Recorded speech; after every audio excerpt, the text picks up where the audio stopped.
करने वाले हैं। लास्ट क्लास में हमने कोरल ड्रा जो क्लास नंबर 1 थी उसमें हमने कोरल ड्रा को डाउनलोड करने का तरीका और इंस्टॉल करने का तरीका सीखा था। और आज की क्लास में हम कोरल ड्रा को ओपन करेंगे और उसके इंटरफेस के बारे में जानेंगे और कुछ ऐसी टर्म्स हैं जिसके बारे में आज हम बात करेंगे। ठीक है, तो कोरल ड्रा का इंटरफेस जब तक ओपन होता है हम जाते हैं गूगल पर और अपने अपने नाम माइक म्यूट कर लें जिनका माइक ऑन है। और जो सवाल हो आपके, ठीक है, वो आपने लाजमन उसी वक्त करने हैं, बात के लिए नहीं छोड़ने।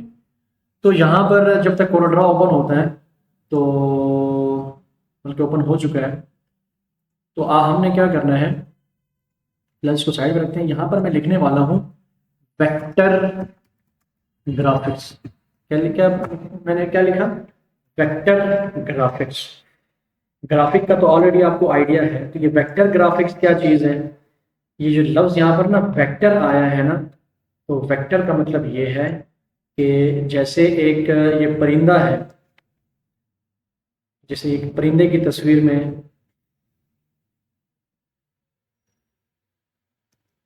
यहाँ पर दिखा रहा हूँ आप लोगों को। इसको अगर मैं डाउनलोड कर लूँ तो बेहतर रहेगा। टेंशन ना रखें, ये सारी चीज़ें इंशाल्लाह मैं शेयर कर दूँगा। ठीक है, अच्छा देखिए यहाँ पर ना इमेज को मैंने डाउनलोड की और इमेज डाउनलोड करने के बाद अगर मैं इस इमेज को आपको दिखाऊँ ना, ये आप इस इमेज को आप कोरल ड्रा में भी बना सकते हैं और इलस्ट्रेटर में भी बना सकते हैं। इन दोनों सॉफ्टवेयर में बना सकते हैं, एडोबी इलस्ट्रेटर और कोरल ड्रा में। अब मैंने यहाँ पर मैंने बात की ना कि वेक्टर ग्राफिक्स की, तो वेक्टर ग्राफिक्स उस ग्राफिक्स को या उस डिज़ाइन को कहते हैं जो बनाया गया होता है नोड्स के थ्रू। नोड क्या होते हैं? नोड बेसिकली पॉइंट्स को कहते हैं। पॉइंट्स को हम ये देखो, एक पॉइंट ये है, ठीक है, दूसरा पॉइंट ये है, तीसरा पॉइंट ये है, चौथा पॉइंट ये है।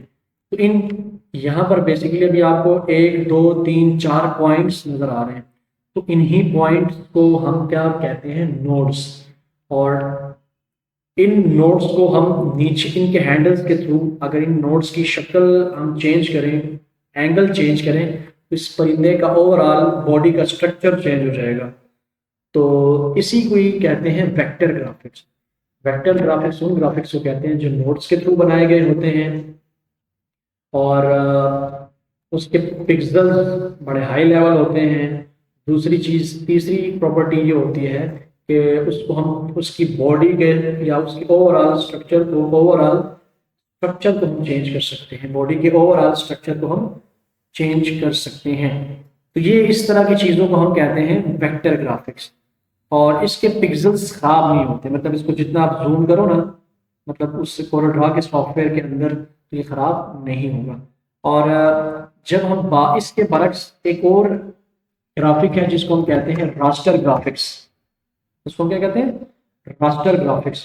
तो रास्टर ग्राफिक्स बेसिकली उस तरह की ग्राफिक्स को कहते हैं जो बनाया गया होता है यूजिंग पिक्सेल्स। मैं यहाँ पर एक मिसाल देता हूँ, जैसे कि ये देखें, आप इस इमेज को भी मैं सेव कर देता हूँ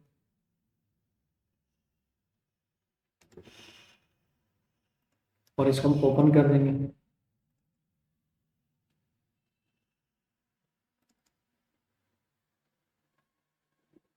अब ये देखें स्टूडेंट्स कि आपको नज़र आ रहा होगा कि एक तरफ तो लिखा हुआ है वेक्टर ग्राफिक्स, है ना, वेक्टर, और दूसरी तरफ लिखा हुआ है रास्टर। तो वेक्टर का भी मैंने बताया, इसके देखिए हाई पिक्सेल्स हैं, और रास्टर जो होता है ना वो पिक्सेल्स के जरिए से बनाया गया होता है। जो पिक्सेल्स को जोड़ जोड़ कर बनाई गई तस्वीर को हम क्या कहेंगे? Raster graphics.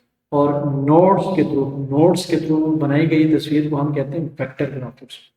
और आपके जो वेक्टर ग्राफिक्स है ये ख़राब नहीं होते हैं, जबकि रास्टर ग्राफिक्स को आप जितना जूम करेंगे ना वो उतना ख़राब होते जाएंगे। अब देखें यहाँ पर यहाँ पर आप बताता हूँ, मैंने बात की कि नोड्स के थ्रू जब हम डिज़ाइन बनाएंगे, उन नोड की मदद से बनाए गए डिज़ाइन को हम क्या कहते हैं, वेक्टर ग्राफिक्स। और वेक्टर ग्राफिक्स के लिए हमारे पास कौन से सॉफ्टवेयर हैं, ये नीचे लिखा हुआ है। एआई, एआई का मतलब एडोब इलस्ट्रेटर।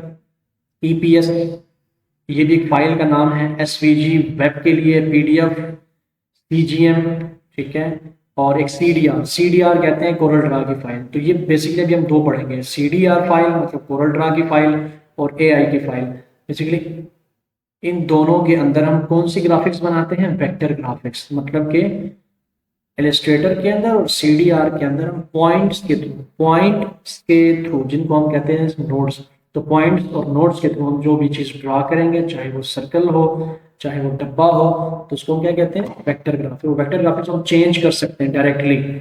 और इसके बरक्स जो रास्टर ग्राफिक है, उसमें आप कौन कौन सी इमेजेस ले लें, जितनी भी जेपीजी इमेज होती है, पीएनजी इमेज होती है, जो गिफ्ट इमेजेस होती हैं, पीएमपी इमेजेस होती हैं, टिफ होती हैं, पीसीएक्स होती हैं, जितनी भी इमेजेस होती हैं उनको हम रास्टर ग्राफिक्स कहते हैं। और आपको पता है कि इमेज किसके, इन चीज़ों के जरिए से बनती है, पिक्सेल्स को जोड़ जोड़ कर।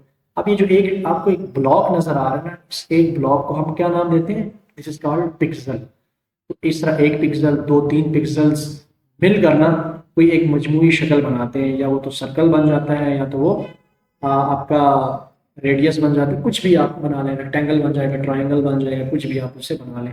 और रास्टर ग्राफिक्स को हम डायरेक्टली चेंज नहीं कर सकते, उसकी शक्ल को चेंज नहीं कर सकते, जबकि हम वेक्टर ग्राफिक्स को डायरेक्टली चेंज कर सकते हैं, ठीक है। और वेक्टर ग्राफिक्स खराब नहीं होती, पिक्सलेट नहीं होती उसको जूम करने से। और रास्टर ग्राफिक्स को आप जैसे ही ना उसको ज़्यादा जूम इन जूम आउट करेंगे तो वो उसके पिक्सल्स खराब हो जाते हैं, ठीक है। तो ये चीज़ें। और रास्टर ग्राफिक्स के लिए कौन सा सॉफ्टवेयर है, एडोबी फोटोशॉप और एडोबी इलस्ट्रेटर और कोरल ड्रा वेक्टर ग्राफिक्स के लिए। बाकी भी बहुत ज़्यादा इसमें डिफरेंस है, उसको आप डिटेल में बाद में आसानी से जो है ना आप देख सकते हैं। बाकी भी यहाँ पर देखें ना, बहुत सारी इमेजेस हैं, जैसे कि और आसान आसान वेक्टर को भी देखें, वेक्टर। और ये देख लें ज़रा, इस इमेज को देख लें, जो वेक्टर है वो बहुत ज़्यादा स्मूथ है, और जो रास्टर है देखें ना ऐसे पिक्सलेटेड है, और इसका ये आइकन है। तो ये है फर्क वेक्टर और रास्टर में, ठीक है। तो कोरल ड्रा के अंदर हम वेक्टर ग्राफिक्स बनाएंगे, ठीक है। एडोबी इलस्ट्रेटर के अंदर हम वेक्टर ग्राफिक्स ड्रॉ करेंगे। एडोबी फोटोशॉप के अंदर हम रास्टर ग्राफिक्स बनाएंगे, उसमें हम इमेजेस के अंदर काम करेंगे।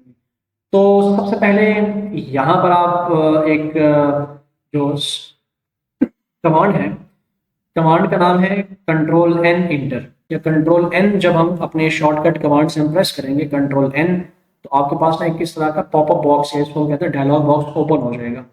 या इसको हम माउस के थ्रू फाइल में जाएंगे, न्यू में जाएंगे, और ये इस तरह का डायलॉग बॉक्स आपके सामने ओपन हो जाएगा। इसमें कुछ सेटिंग है वो आप देख लें। यहाँ पर आप अगर नाम रखना चाहते हैं तो रख लें, ना रखना नहीं रखना चाहते तो बेशक ना रखें। यहाँ पर देख लें कि यहाँ पर क्या लिखा हुआ है, अपने प्रोजेक्ट का नाम। अगर आप यहाँ पर मिसाल के तौर पर रखना चाहते हैं, एक स्कूल है जिसको आप कहते हो कि फॉल्कन पब्लिक स्कूल, उनका एक बड़ा प्रोजेक्ट आप लोगों ने उठाया हुआ है, तो फॉल्कन पब्लिक स्कूल का आपने एक प्रोजेक्ट है, तो उस पूरे ओवरऑल प्रोजेक्ट का आपने नाम क्या रख लिया, डॉक्यूमेंट का नाम फॉल्कन पब्लिक स्कूल के। और उसके अंदर कितने पेजेस बनाने हैं, अभी आप मिसाल के तौर पर उनके 10 डिज़ाइन हैं, तो आपने हर एक पेज के ऊपर एक डिज़ाइन बनाना है, तो आप यहाँ पर फिर कितने पेजेस बनाएंगे, 10 पेजेस। तो भी बाय डिफ़ॉल्ट आपने एक पेज बना लेना है, पेजेस का इजाफा हम बाद में भी कर सकते हैं। फिर यहाँ पर आता है पेज व्यू। आपको page view, single page view, आवाज कट रही है,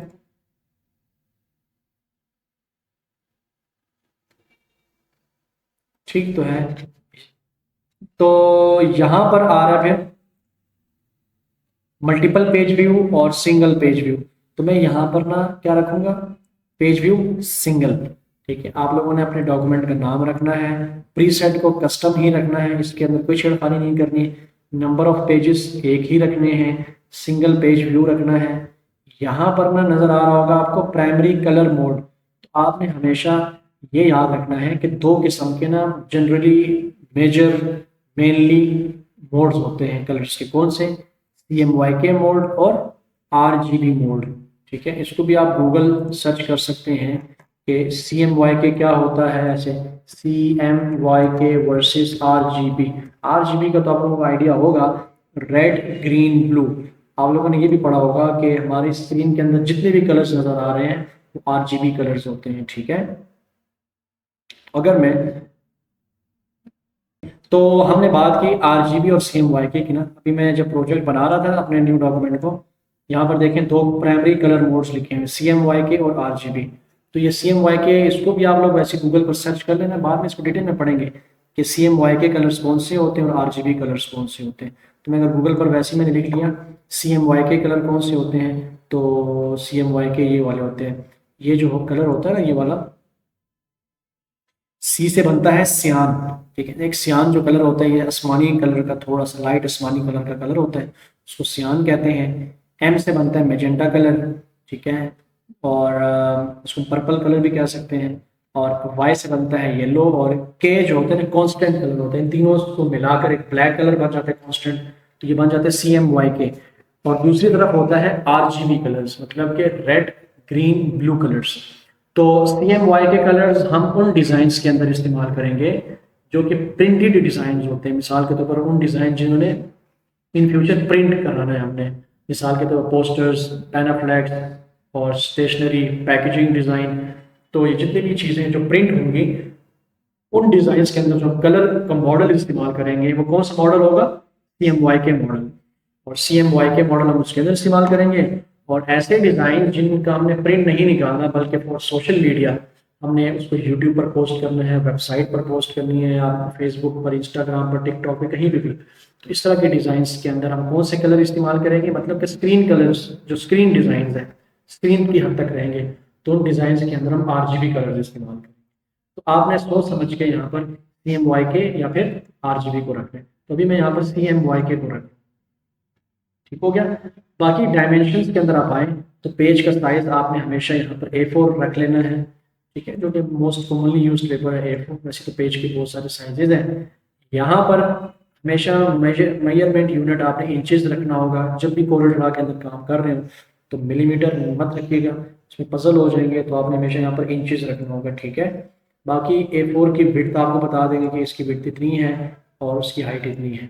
बाकी यहाँ पर ओरिएंटेशन होती है कि पेज को आपने पोर्ट्रेट फॉर्म में देखना है या लैंडस्केप फॉर्म में। तो मैंने इसको यहाँ पर कह दिया पोर्ट्रेट फॉर्म में। फिर यहाँ पर सबसे अहम बात, रेजोल्यूशन। यहाँ पर कितनी दिखाई दे रही है? 300 dpi। dpi मतलब डॉट पर इंच। ठीक हो गया। हमेशा चीज याद रखना कि जब भी कोई चीज हम फॉर द प्रिंटेड पर्पस के लिए जब हम बनाएंगे, तो प्रिंटेड पर्पस के लिए उस डिज़ाइन की जो रेजोल्यूशन है वो हमेशा आपने 300 मिनिमम रखनी है। और ऐसा डिज़ाइन जिसको आपने प्रिंट नहीं कराना, फॉर द स्क्रीन बनाना है, तो उसके अंदर आप 72 रख सकते हैं कम से कम। ठीक है, तो मतलब आप जनरली सबके लिए ओवरऑल ओवरऑल आप 300 रख लो।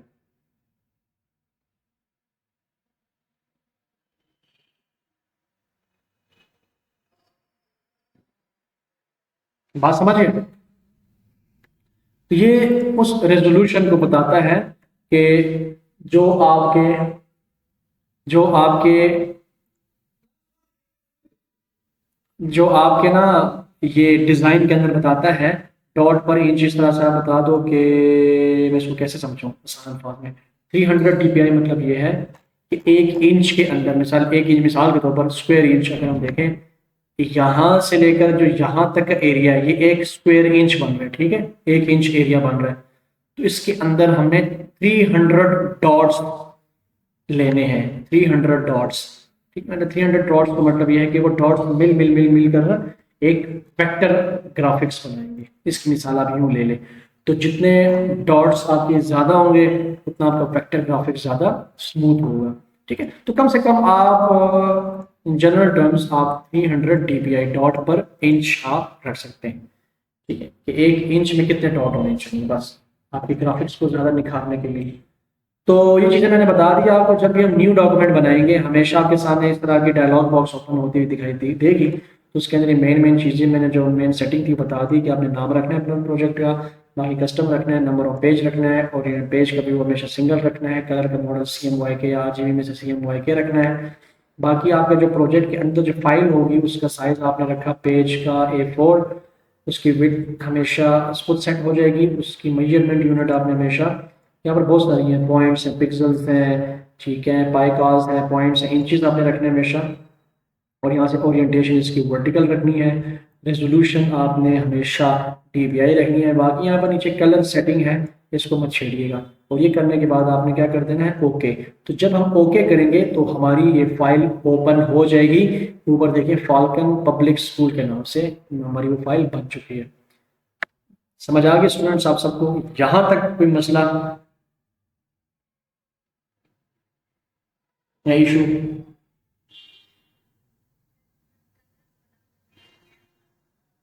आ जाएगा वक्त के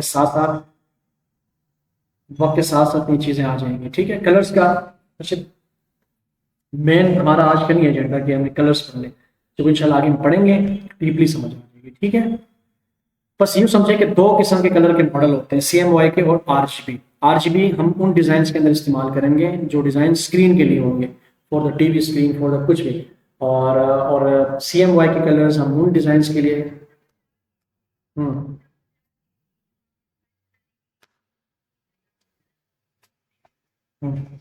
बस बस CMYK रखा मैंने, बस CMYK CMYK रखा है। इसका मतलब है कि मैं ऐसा डिज़ाइन बनाने जा रहा हूँ जो प्रिंटेड के लिए मैं बनाऊंगा, ठीक है जी। बाकी जब जब अपने कोरल ड्रा को ओपन करेंगे ना, तो सामने जो कुछ नज़र आ रहा है देखें कोरल ड्रा का, इसको कहते हैं इंटरफेस कहते हैं। क्या कहते हैं? इंटरफेस या UI कहते हैं इसको, यूज़र इंटरफेस। इस यूज़र इंटरफेस को समझना ज़रूरी है कि जो सबसे पहली जो पट्टी होगी इस कोरल ड्रा की, इसको कहते हैं टाइटल बार। दूसरी जो है मेन्यू बार, फिर इसका प्रॉपर्टी बार और स्टैंडर्ड बार। इन पट्टियों को ना आप गायब भी कर सकते हैं। देखिए कैसे गायब कर सकते हैं। आप जहाँ पर मेरा माउस पॉइंटर है, आप वहां पर ना राइट क्लिक प्रेस करें और आप ना देखें मेन्यू बार को अनचेक कर दें यहाँ से। ये इसको कहते हैं मेन्यू बार, ये दूसरे नंबर पे जो पट्टी है। तो मेन्यू बार को आपने अगर अनचेक कर दिया तो मेन्यू बार यहाँ से क्या हो जाएगी, गायब हो जाएगी। और दोबारा अगर राइट क्लिक करके मेन्यू बार पर आप टिक लगाएंगे तो मेन्यू बार यहाँ पर शो हो जाएगी। ये डिफरेंट मेन्यूज हैं इसके अंदर, file menu, edit menu, view menu, layout, objects और बाकी फलाना, bit maps, effects, text, table, tool, Windows, help. फिर अगर मैं राइट क्लिक करूंगा स्टेटस बार इसको कहते हैं, जो नीचे ये शो हो रही है, टूल हिंट्स दिखा रहे हैं सारे। ये नीचे आखिरी वाली जो पट्टी है, तो स्टेटस बार करूंगा तो आखिरी वाली पट्टी देखें गायब हो जाएगी नीचे से। और जब ऊपर जाकर दोबारा राइट क्लिक करूंगा स्टेटस बार पे क्लिक करूंगा तो नीचे वाली। तो अच्छी बात है कि आप स्टेटस बार को शो करवाएं, मैक्सिमम तमाम बार्स को आप यहाँ पर ऊपर विजिबल करवाएं। फिर स्टैंडर्ड बार इसको कहते हैं, ठीक है। तो जब भी मैं स्टैंडर्ड बार को अनचेक करूंगा यहाँ से, तो देखिए वो दूसरी वाली पट्टी, तीसरी वाली पट्टी वो यहाँ से गायब हो गई है, ठीक है। आपकी मर्जी है स्टैंडर्ड बार को रखें ना रखें, ठीक है। वैसे ना रखें तो बेहतर है। तो स्टैंडर्ड बार के ऊपर क्लिक करूंगा तो वो वापस से आ जाएगी। उसके अंदर क्या क्या चीज़ें होती हैं, ये न्यू बनाने की, फाइल बनाने की, शॉर्टकट्स सारे ओपन करने की, ठीक है, क्लाउड में स्टोर करने की, क्लाउड से लाने की, लेकर जाने की, और बाकी अंडू रीडू की कुछ कमांडें हैं, अंडू रीडू की।